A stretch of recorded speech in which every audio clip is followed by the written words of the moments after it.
माधव कुंज बिहारी गोपीजन वल्लभ गिरिवरधारी।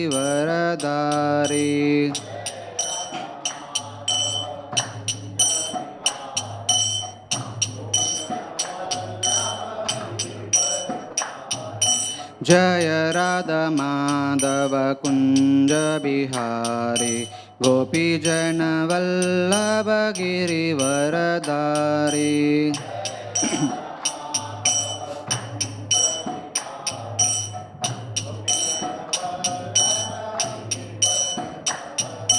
यशोदनंदन ब्रज जन रंजन यमुना तीरवनचारी।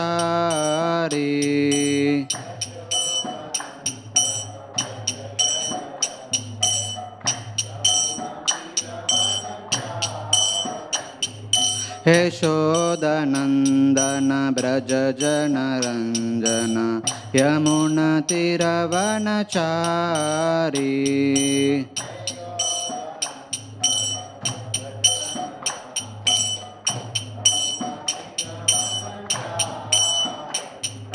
जय राधा माधव कुंज बिहारी गोपीजन वल्लभ गिरिवरधारी।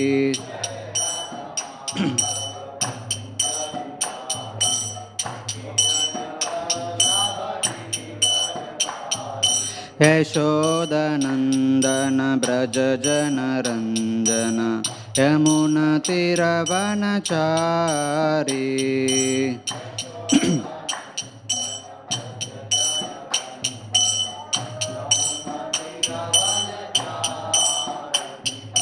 हरे कृष्ण कृष्ण कृष्ण हरे हरे, हरे राम राम राम हरे हरे। कृष्ण कृष्ण कृष्ण हरे हरे, हरे राम राम राम हरे। हरे कृष्ण कृष्ण कृष्ण हरे हरे, हरे राम राम राम हरे हरे।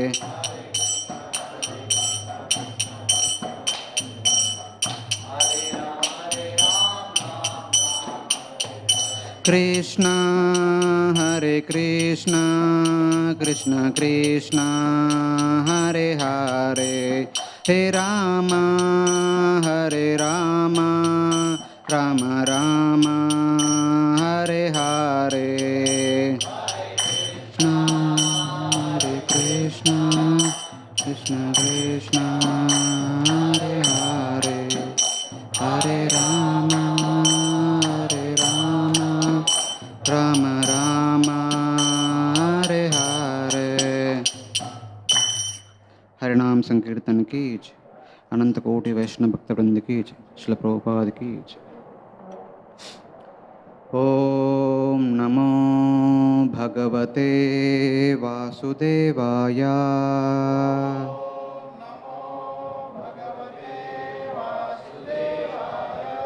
ओम नमो भगवते वासुदेवाय।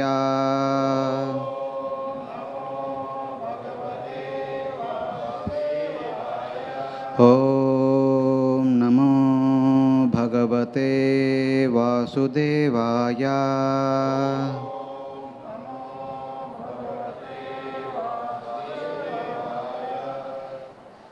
Hare Krishna. Welcome to all the devotees for today's Srimad Bhagavatam class on the special occasion of Ganesh Chaturthi. So today we are reading from Srimad Bhagavatam, Canto 1, Chapter 13, entitled as Dhritarashtra Quits Home, text number 16. Yudhishthiro labdharajyo, Yudhishthiro labdharajyo, दृष्ट्वा पौत्रं कुलंदरं, दृष्ट्वा पौत्रं कुलंदरं, भ्रातृभिर्लोकपालाभिर्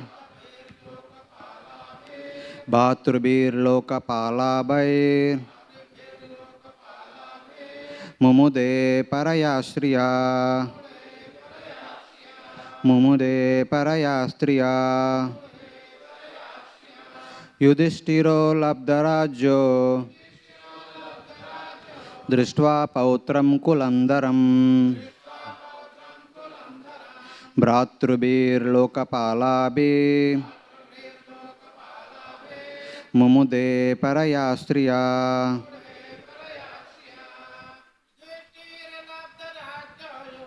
युधिष्ठिरो लब्धराज्यो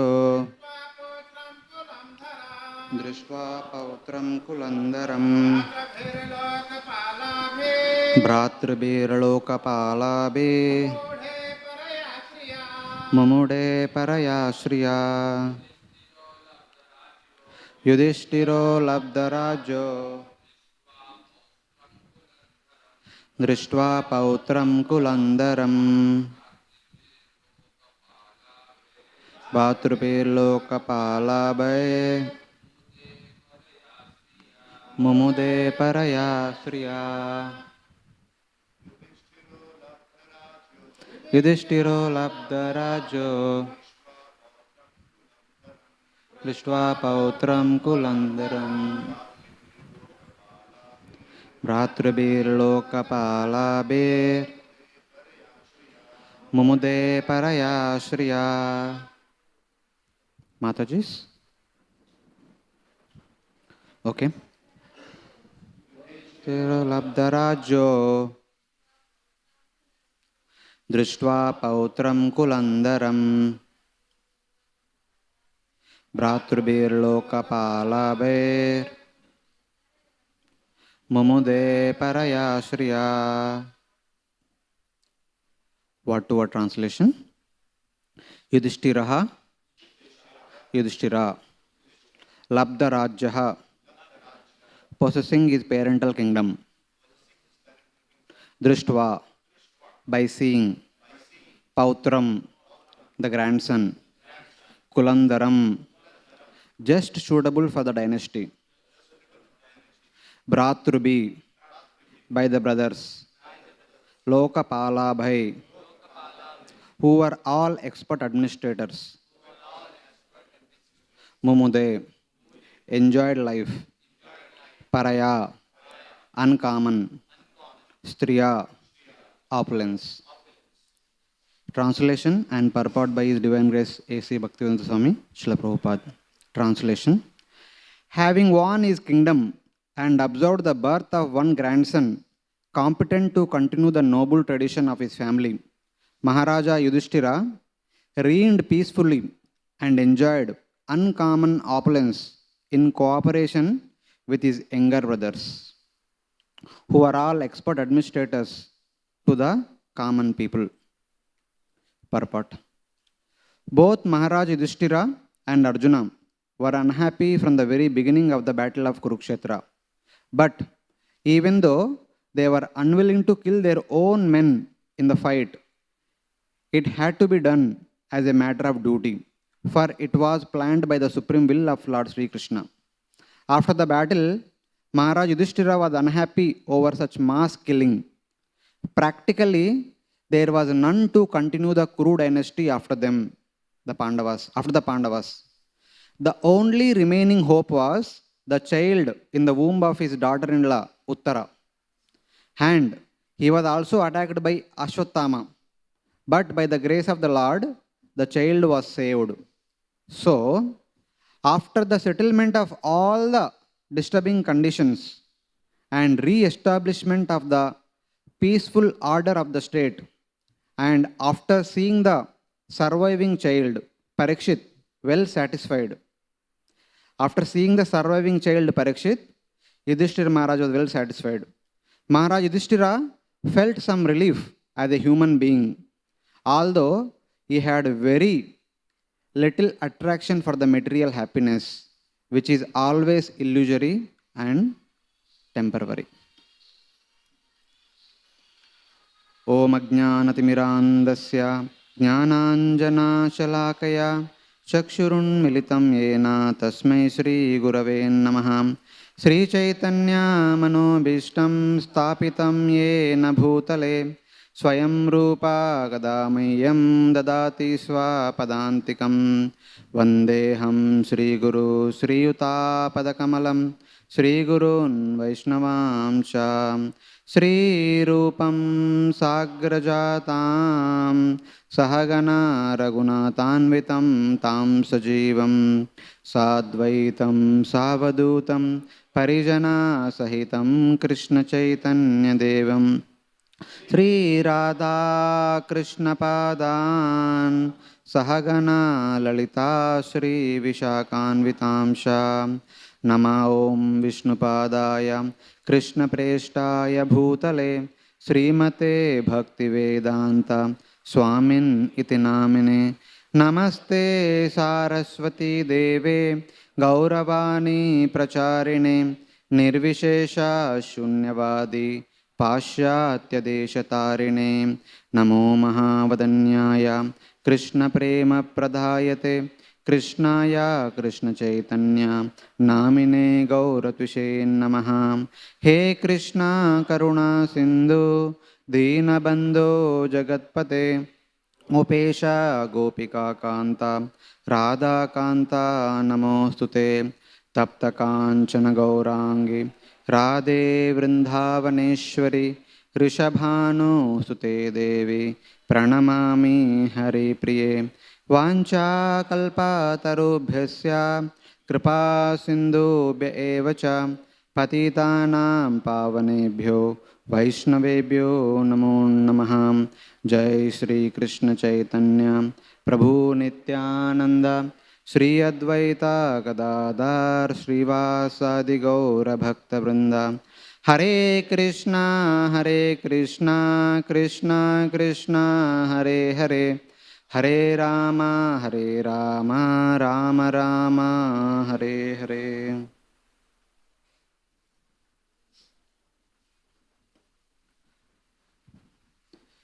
Hare Krishna. Welcome to all the devotees for today's Srimad Bhagavatam class. I sincerely beg apologies for sitting here, and from the core of my heart, I am seeking blessings and prayers from all of you so that I can speak few words from Srimad Bhagavatam, which will be meaningful, which will purify me, and which will be helpful to all of you. So today we are reading from first canto, chapter 13, text number 16, wherein Sutta Goswami describing about the conditions in which Yudhishthira Maharaj is staying in Hastinapur when Vidura returned to Hastinapur. Yudhishthiro labdharajyo drishva pautram kulandaram bhratribhir lokapalabair mumude paraya striya. A king generally will be happy when he has two things. There are no enemies who constantly disturb him, and there is a heir apparent, the future generation who can carry this legacy. So Mahabharata battle was over. So in one sense, all the enemies are evaporated. They are eradicated from the surface of the earth. Now there are no rivalry from Yudhishthira Maharaj. And Parikshit Maharaj as a bona fide future king. So with these two things, Yudhishthira Maharaj is very happy. So that is what is being presented in today's verse. So, but anyway, since the chapter is all about Dhritarashtra quits home, so we'll taking that theme into consideration, we'll try to present some important connections to this chapter from various places of the Bhagavatam. So, in 6th canto, in the beginning chapters, when the Yamadutas tries to take the soul of Ajamila, the Vishnutas come and stop them. What are you doing? What kind of adharma are you doing? You cannot take Ajamila, for he chanted the name of Narayana, name of Lord Vishnu. So there was some argument based on logic and reasoning. Somehow or other, the Yamadutas were defeated by Vishnudutas. Immediately they went to Yamaloka. They reported all that happened to Yamraj, and also they complained. So my dear Yamraj, we knew that you are the one and only master. Under your control, all the devatas, then what to speak of the human beings and other living entities, are performing their activities. You are the judge determining what they are supposed to get at the end. But who are these people? Bright looking people came and they disobeyed your order. They did not allow us to bring Ajamilai here. Who are they? So they questioned Yamraj. Then Yamraj replied that, so my dear foolish servants, you may think that I am the master of the entire world, but I am not the master. There is another master who is known as Lord Vishnu. He is not only master of me, he is the master of Lord Brahma, Lord Shiva, Indra, Chandra, Varuna, Vayu, Ganesh, everyone, all the devatas. Then Yamuduta says that, no, we are not. Okay, let him be the master, but who are those 4 people who came to stop us? Then Yamara said that the 4 people are the servants of that Supreme Lord Vishnu. And even Lord Brahma, Lord Shiva, Indra, Chandra, Varuna, Vayu, all the devatas along with me, all of us simply controlled by the supreme will of the Supreme Lord. Though he is controlling us, we do not know about him completely. And that Lord's servants are glorified by everyone in this world. And how can you start complaining about them? You are actually performing an offense against them. Don't think that they are ordinary people. They are always wandering, protecting the devotees of the Supreme Lord. Whenever the devotees are in trouble, the Vishnudutas will come and rescue them from the trouble. Don't think that they are ordinary people and they are under my subjugation. Even I am under the subjugation of Lord Vishnu and they are Lord Vishnu's own men. How can we under their control? Then they said that, then they talked about so much about dharma, this and all. They talked about you people are performing adharma. Then we thought that Ajamila is adharmi, he is performing so many sinful activities. And they told us taking Ajamila to Naraka is adharma. What is this? Then Yamraj says that, so my dear Yamadutas, dharma is actually what has been established by the Supreme Lord. It is very difficult to understand even for Brahma and Shiva also. Then what to speak of us? What dharma we know is only limited. The essence of true dharma is it cannot be understood by even Brahma, Shiva and all. How Lord acts, what he does, how he does, no one knows. Then Yamudita has a question. Do you mean that there is no dharma only? If no one can understand dharma, then dharma should not be existing. Then Yamara said that it is not like that. Swayambhu, Narada, Shambhu. Like there are 12 mahajanas who knew about dharma. Swayambhu, Narada, Shambhu, Kumaro, Kapilo, Manu. Pralado, Janako, Bhishma, Balir, Vayasaki, Vayam.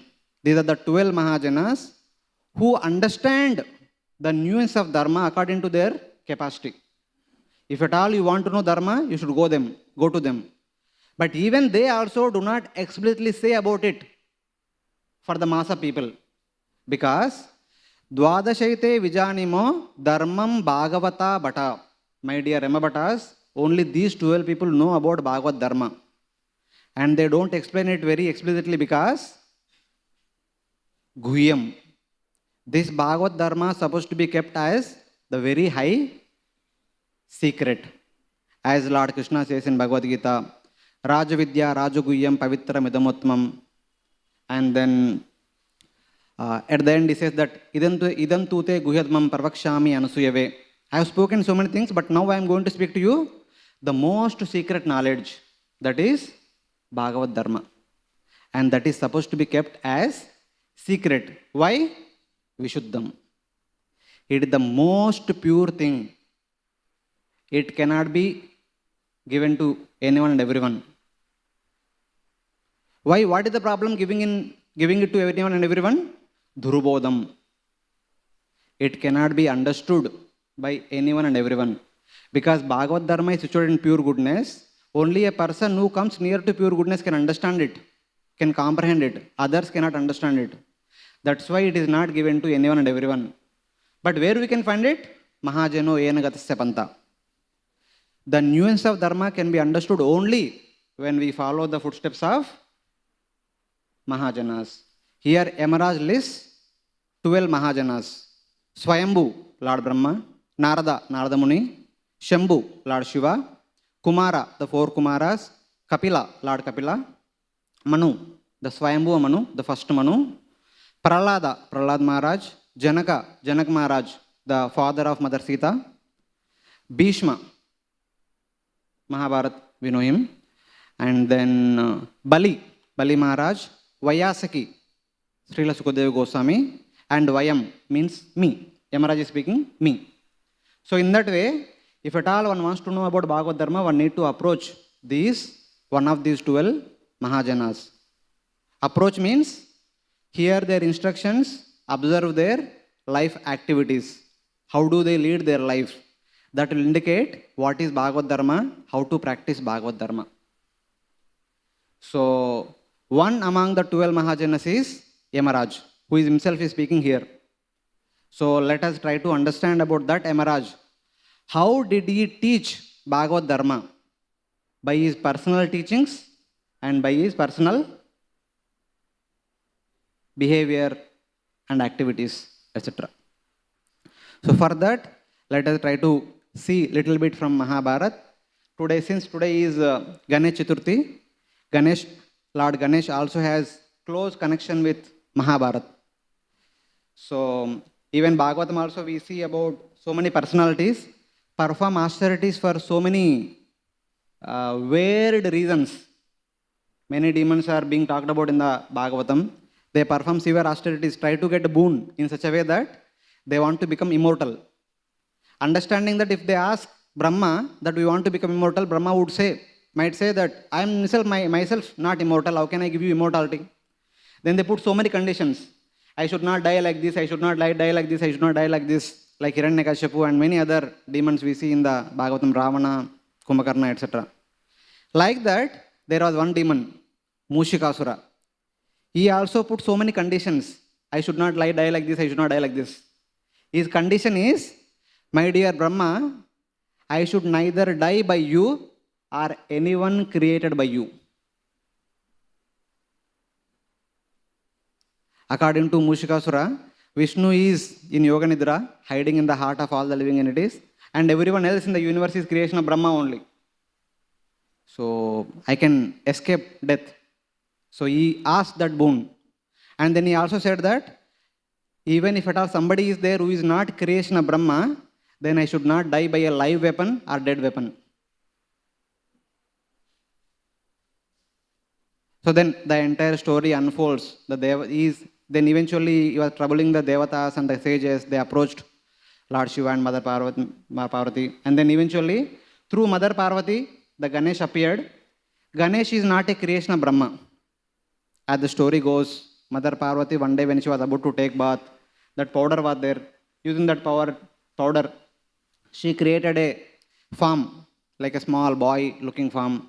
Then she invoked a soul into that form. She herself invoked the presence of a soul. So this Jiva is not creation of Brahma. The body of this Jiva is not created by Brahma. All our bodies in one sense were created by Brahma. The bodies of the Devatas, great sages, Asuras, Kinnaras, Kimpurushas, human beings, animals, plants, everything is created by Brahma originally. We are simply continuing the legacy. But for the first time in the creation, Ganeshji's body was created by Mother Parvati herself. And he was invoked by herself. He was not at all a creation of Brahma. So, and then eventually the story unfolds. He appeared to kill that Mushikasura woman. So in order to kill that, he uses his own teeth. Later on, Lord Shiva changes the head. The boy-like head has been replaced by the elephant head, which has 2 teeth. Using the 1 teeth only kills that demon, because he has another condition that I should not be killed by live weapon or dead weapon. So this is one of the purposes with which Lord Ganesh appeared. The second purpose, there was a competition between Kartikeya, his younger brother, and Ganesh. Like who will become the commander-in-chief of the Devatas army. The Devatas themselves have a big army. There should be a commander-in-chief. So, because since Ganeshji, the eldest son, is supposed to be the commander-in-chief. But Kartikeya said, I want to become. So there is a competition between them. Though Ganeshji won over the competition, he gave it to his younger brother, Kartikeya. Thus Kartikeya became the commander-in-chief of the Devatas army. That was the second important duty that Ganesh performed. The third important duty that Ganesh performed was he assisted Vyasadeva compiling Mahabharata. So he helped Vyasadeva compiling Mahabharata over many days, many weeks, many months. Even it says Mahabharata says that it went on for many years, the entire compilation of Mahabharata.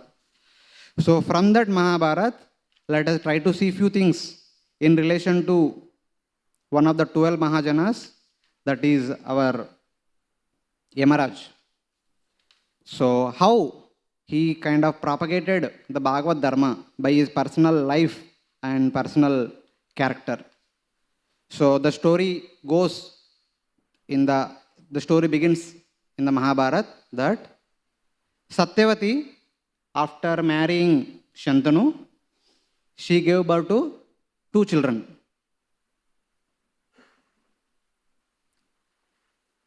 Chitrangada and Vichitravirya. When both were in Gurukul studying, their father understood that enough is enough, I am done with my activities here, I am leaving. He left his body.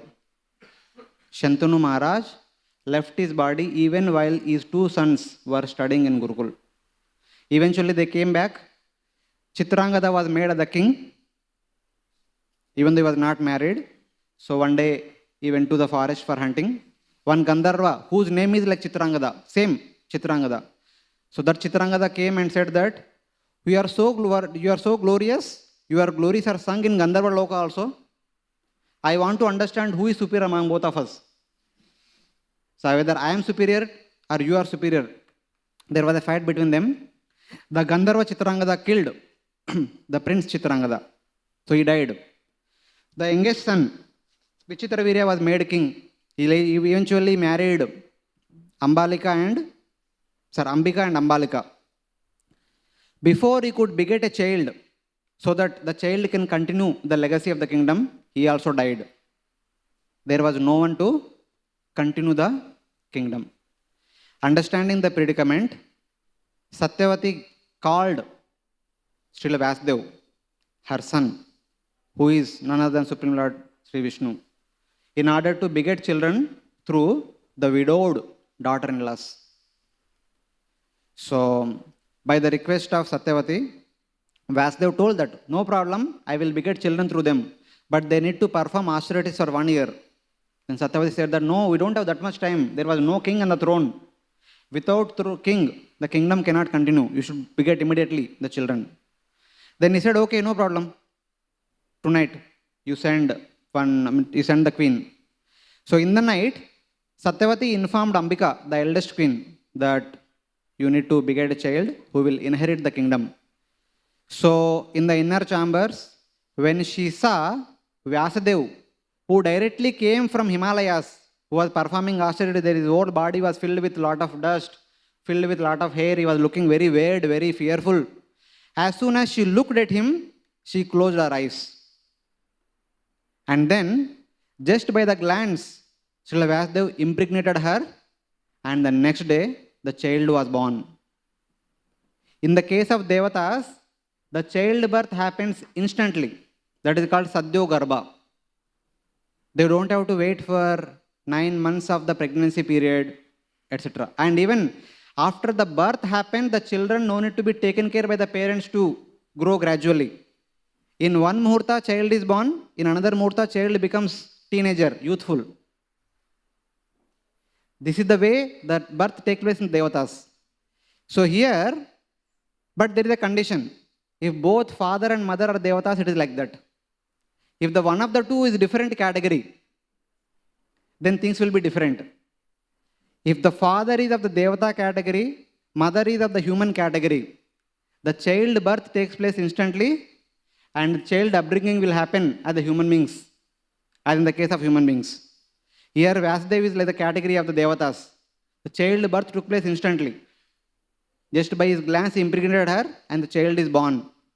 But Vyasadeva informed his mother Satyavati that, so my dear mother, since Ambika closed her eyes in my presence, the child will be born physically and spiritually also. Then she said, then he cannot be a king. Then you should beget child through the other daughter-in-law next day. So next night, she informed all the things to Ambalika. So Ambalika went.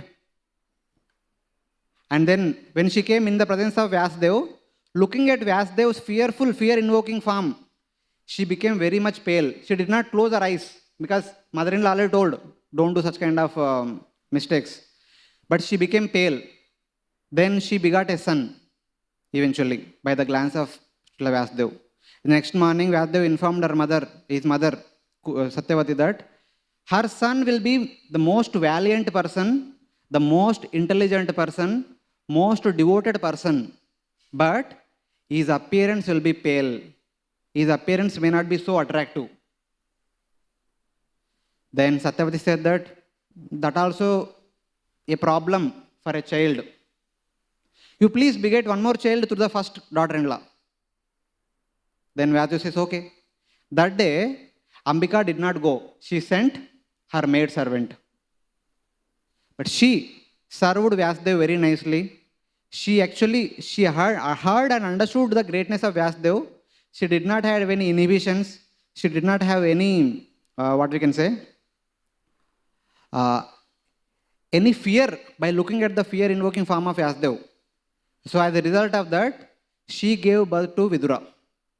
Then Vyasdev informed his mother Satyavati that this child, though your daughter-in-law did not come, instead she has sent her maid servant, but the child will be very valorous, very knowledgeable, and highly spiritual minded.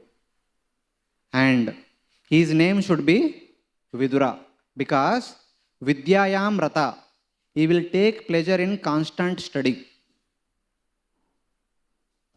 He always wants to learn something new and new. That's why his name should be Vidura. So then Satyavati again asks, though he has all the good qualities to become a king, but he is born from a maid servant, he cannot be the king. Please beget one more child the next day. Then Vyasdev says that blessings should be given or asked only for 3 times, not more than that. 3 times already over, now I am not obliged to do any favor for you. I am done, I am going. Shri Vyasdev disappears. The 3 children were very nicely taken care by Satyavati in their childhood, and then eventually they are given primary education by Krupacharya. Then later on they were sent to Badrikashram. They were given all the education by Vyasdev personally. Eventually, Bhishma personally taught them about the archery. All the 3 became very valiant archers. So then, their education is completed. They came back. Even though everyone knew externally that Dhritarashtra will not become king, but Dhritarashtra had the inner desire that I am the eldest one, I am supposed to be the king, because I know everything. I know Vedas, I know the archery, everything, whatever you could learn. I am expert in every field. Just because I don't have eyes, no one can say that I am not the king, etc., etc. So, but on the day of that designation, the giving them the responsibilities, Satyavati said, Dhritarashtra cannot become the king. Pandu should be the king. And Vidura also cannot become the king. But since Vidura is expert in all things, especially in the matter of dharma, he should be the minister. Then Vidura also echoed with the voice of Satyavati saying that Dhritarashtra should not be the king, instead Pandu should be the king. Till now, all these years, since the time of their birth, Dhritarashtra, Pandu and Vidura were like thick friends. They were like close brothers. There was no difference of opinion. There was no disrespect towards anybody. But now, for the first time, the seeds of disrespect sowed in the heart of Dhritarashtra, because Vidura echoed with the voice of Satyavati that Dhritarashtra cannot be the king. Since then, Dhritarashtra started to develop ill feelings towards somewhat Vidura. Though he was minister, but his guidance was not taken always seriously. The reason is, of course, in a way he was treated also, may not be explicitly stated, but he was treated as a son of a maid servant. The background reason that was mentioned in the previous verse, yesterday's verse, yesterday it was very nicely described by His Grace Radha Prabhu, that previously in the past there was a sage, Mandavya, who was performing austerities in the forest very sincerely, in order to become a great sage like Vasishtha, or in order to replace Vasishtha. Just like Hiranyakashipu was performing austerities to replace Brahma, to become another Brahma and replace Brahma, similarly the Mandavya Muni was performing austerities to replace Vasishtha, to become like a Brahmarshi, like a great sage like Vasishtha. So then, in order to stop him doing that, the whole scene is orchestrated that one day some thieves stole the important ornaments from the palace. They went into the forest. They kept all the ornaments in the ashram, in the kutir of Mandavya Muni, and they hid themselves somewhere nearby. The soldiers who followed after these thieves, they came to the ashram of Mandavya Muni, who was performing austerities in front of his ashram. They found all the jewelry in his ashram and also the thieves, and thinking that this sage is the leader of all these thieves. He is only a sage in name. He is only acting like a sage. They took all of them to the capital. They informed the king everything. The king gave a punishment, throwing them on a spear from the top so that they will die. So that punishment was executed. While punishment was being executed, the king came to know that among the thieves there is a sage. The king immediately comes and takes the sage out of that punishment area and begs forgiveness. By the time the sage had been punished thoroughly, he went through any heavy pain.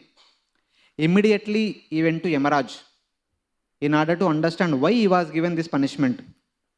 Then Yamraj says that, so my dear sage, in the past, in your childhood, you have pierced an insect with the help of a kusha grass, cutting through from the middle of the body.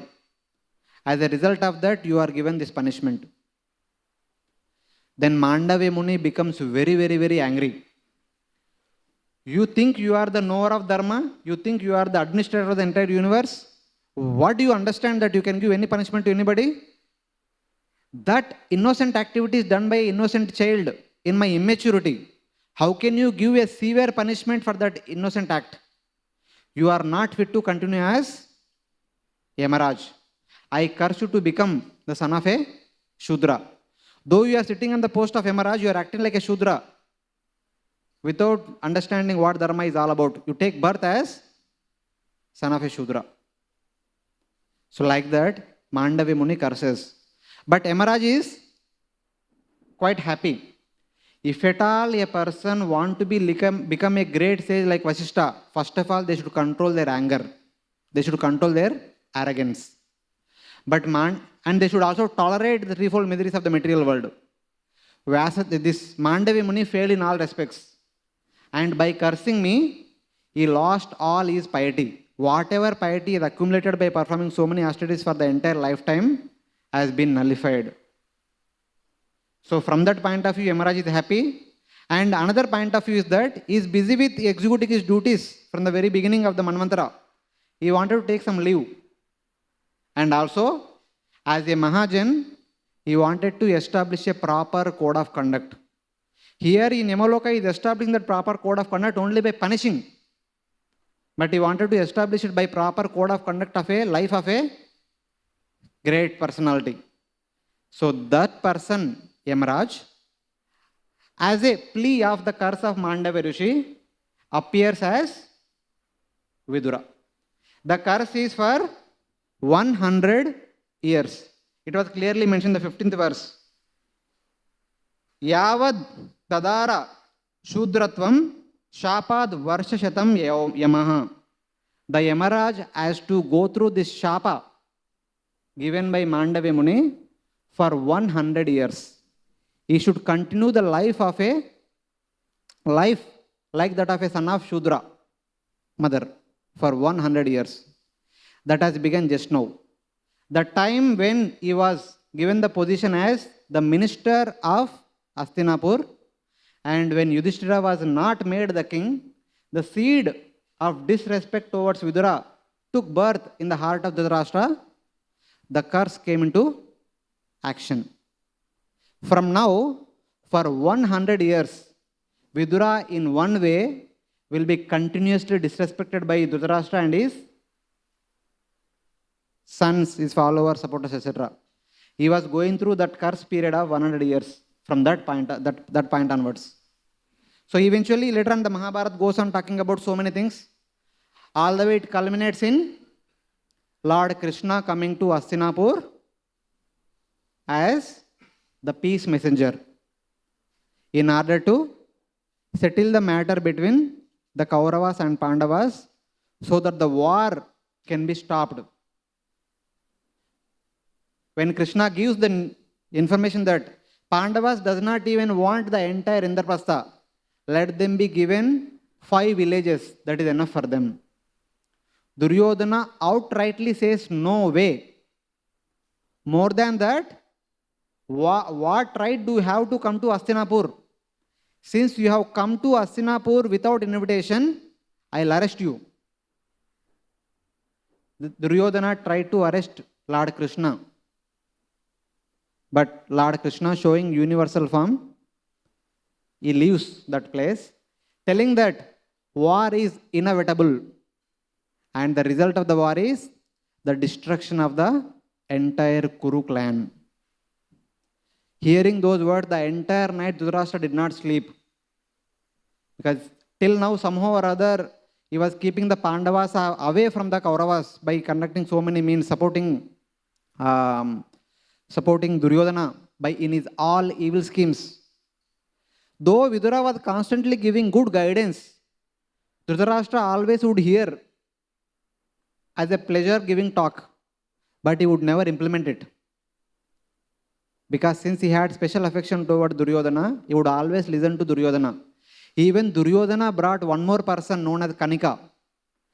Dhritarashtra heard Kanika and followed Kanika completely. Once only he heard from Kanika but followed it always. But he would hear regularly from Vidura but he would never follow. That's how he treated Vidura.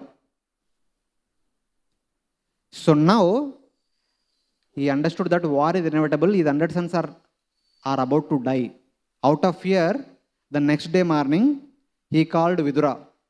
He requested Vidura, please tell me what should be done so that the war can be avoided and my sons can be continued with life. Then Vidura says that, so my dear elder brother, you know that from the very beginning of their life, the Kauravas, headed by Duryodhana, trying to trouble the Pandavas, trying to usurp them, trying to kill them alive. So many evil schemes he planned. Eventually, he went to the state that insulting their wife, Draupadi. Arjuna and Bhima were very angrily breathing for the right opportunity so that they can kill your 100 sons. And they are supported by Lord Krishna. I'm sure that you are afraid of these 3 personalities. You are very much afraid of Arjuna, Bhima, and Lord Krishna, who is supporting the Pandavas. Only way you can be survived with your other sons is at least now abandon Duryodhana. Because Duryodhana is offense personified. Saeva dosha purushad vidaste grihan pravishto yam apatya matya. The very offense personified toward the Supreme Personality of Godhead has entered your house as your son. And you consider him as your life and soul, your everything.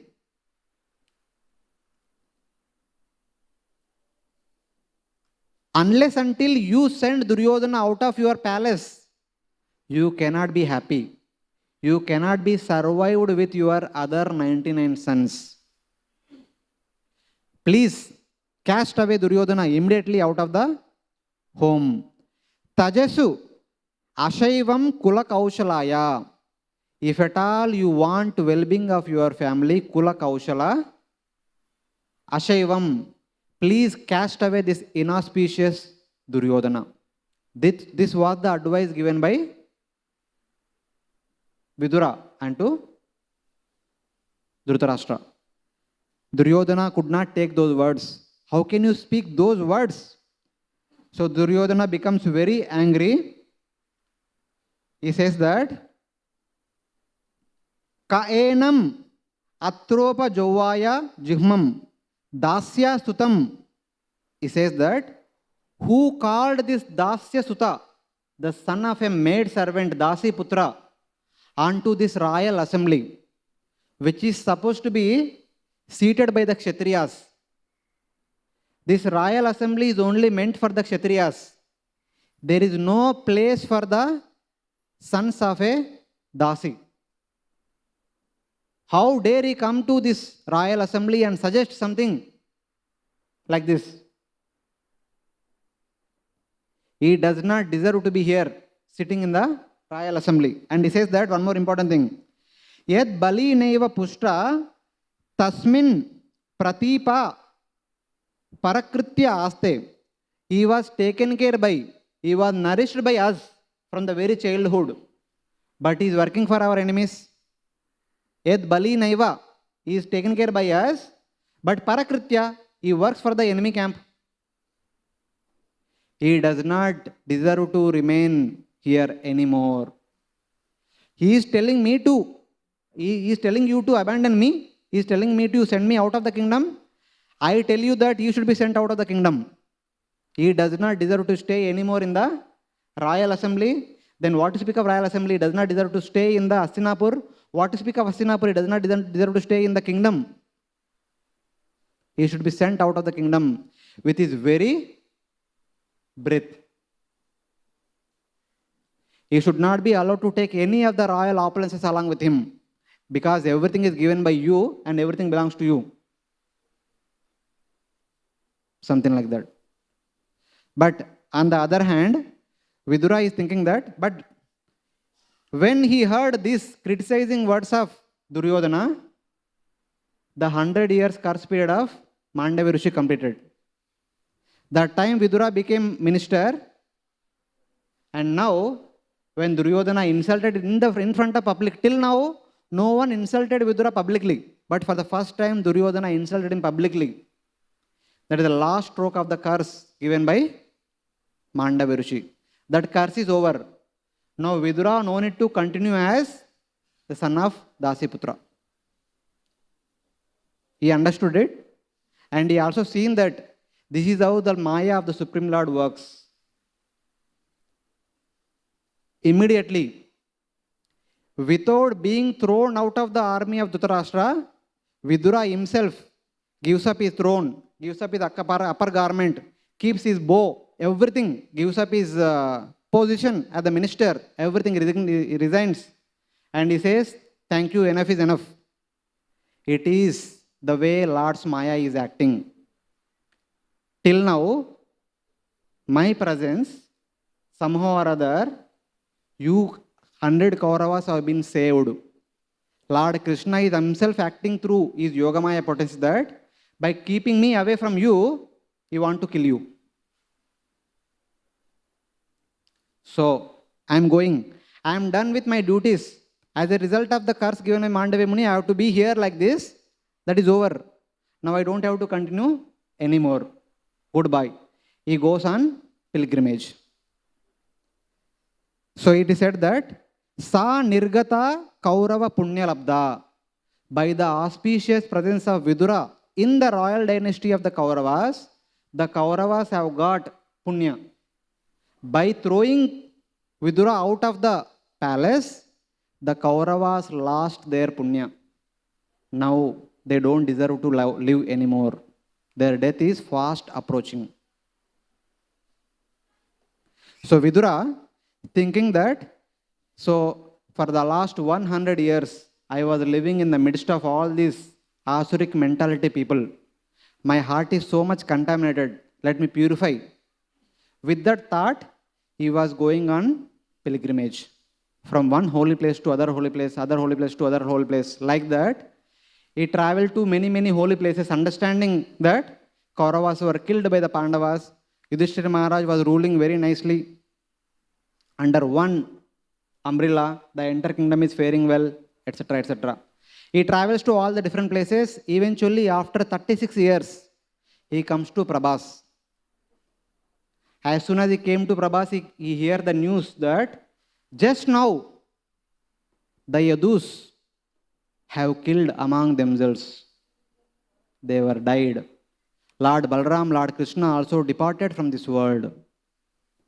Hearing those unbearable news, Vidura, after visiting all the places, understanding that my stay on the surface of the earth is also ending, so before leaving, let me have the final darshan of Vrajabhumi, the sweet pastime places of Lord Krishna. He traveled to all the holy places but not gone to Vraja. So before leaving, he wanted to go to Vraja. He went to Vraja. That is where he met Uddhava. So even though he had heard about the departure of Krishna in Prabhas, he again asked Uddhava, my dear Uddhava, please tell me, how is Lord Krishna, how is Balram, how is Vasudeva, etc., etc. How are they faring well? So Uddhava says, what is the use of asking all about Yadavas? Lord Krishna departed, the auspicious personified for the entire world like sun. He disappeared. The entire world is overcome by the darkness. What is the need to speak about the Yadavas? No one is there. Everyone departed. So then, both Uddhava and Vidura discuss Krishna Katha for the entire night. And Uddhava says that even before departing from the surface of the earth, Lord Krishna gave me some special instructions about his transcendental position, etc., etc. Then Vidura asks Uddhava, please tell me what are those instructions, please tell me all other instructions that Krishna gave you. Then Uddhava says, if you want to know the general instructions of Lord Krishna, please go to Maitreya. He was also present along with me at Prabhas. Now I have a special mission to go to Badrikashram. So next morning, Uddhava goes to Badrikashram, and Vidura, after circumambulating all the pastime places in Vrindavan, he goes to Haridwar, where he meets Maitreya. And having gone there, Vidura makes so many inquiries unto Maitreya. Not many, but one important inquiry for the benefit of people in general. He says that, Sukaya karmani karoti loke nate sukam vanaya duparmamba vindeta bhuya tatayeva dukkam yadatra yuktam bhagavan vadenna. He says that the people in this world perform various activities for two things. In order to mitigate their distress, in order to increase their happiness. But unfortunately, every activity in this world simply increases their misery and does not promise or does not give any happiness. Instead of performing activities, they take up newer activities hoping to get more happiness. Please tell me what is the reason for this and what is the remedy for this. Then Maitreya says that, why are you asking me? You yourself know it. You don't have to ask me. Then Vidura says that, what I know is this much only. Janasya Krishnad Vimukasya Daivad Adharma Shilasya Sudukkitasya Anugraha Yena Charanti Nunam Bhutani Bhavyani Janardhanasya. What I know is that the people in this world turning their face away from the Supreme Lord, they take shelter of adharma. As a result of that, they get only misery. But Anugrahayena charanti nunam, in order to show compassion upon them, in order to give them good sense of understanding what to do, what not to do, the great souls wander on the surface of the earth. Bhutani bhavyani janardhanasya charanti nunam. Then Maitreya says, yes, the great souls are walking on the surface of the earth, Please go to that great source like Vyasdev. Why have you come to me? Please go to Vyasdev. Vyasdev is one such great soul. Then Vidura says that, don't think like that. Tat sadhu varyadisha vartma shamna. You are also one such great soul. You can also impart the suitable knowledge which help the people of this world so that they can give up their attraction to adharma, they can become attracted to Bhagavad Dharma. Please talk about Bhagavad Dharma. Please talk about the wonderful activities of Supreme Lord, hearing which, following the footsteps of whom, the people can be freed from the clutches of adharma. Like that, many inquiries Vidura asks unto Maitreya. Then he says that even though there are so many prescriptions from Vedic literature, like perform this yajna, perform that yajna, perform this tapasya, perform that tapasya, perform this vrata, perform that vrata, perform, give this charity, that charity. So many things are prescribed in the Vedic literature, but they are of not much use. Sarve vedescha yajnescha tapo danani chanaga. Even though a person might perform for the entire life the reading of the Vedas, sarve vedascha, performing the fire sacrifices, yajnascha, performing tapasya, giving charities and any other auspicious activities. Jivabhaya pradhanasya. In the matter of giving fearlessness to the living entities, conditioned souls in this material world, na kurviran kalamapi. All these activities does not become 1/16th of the surety that one gains in the association of great soul like you. The association of great souls like you is incomparable. Even though a person might perform yajna, dana, tapa, Vedic study, dharma for the entire life, but the association of a great devotee like you does not even comparable to that. So it is your duty to help us. So, in that section, Srila Sukadeva Goswami, before Maitreya begins to speak, he says one interesting thing. That is, Sri Sukha Uvacha, Saevam Bhagavan Prishta, Kshatta Kausharavo Muni, Pumsham Nisreya Tartena, Tam Aha Bahumanayan.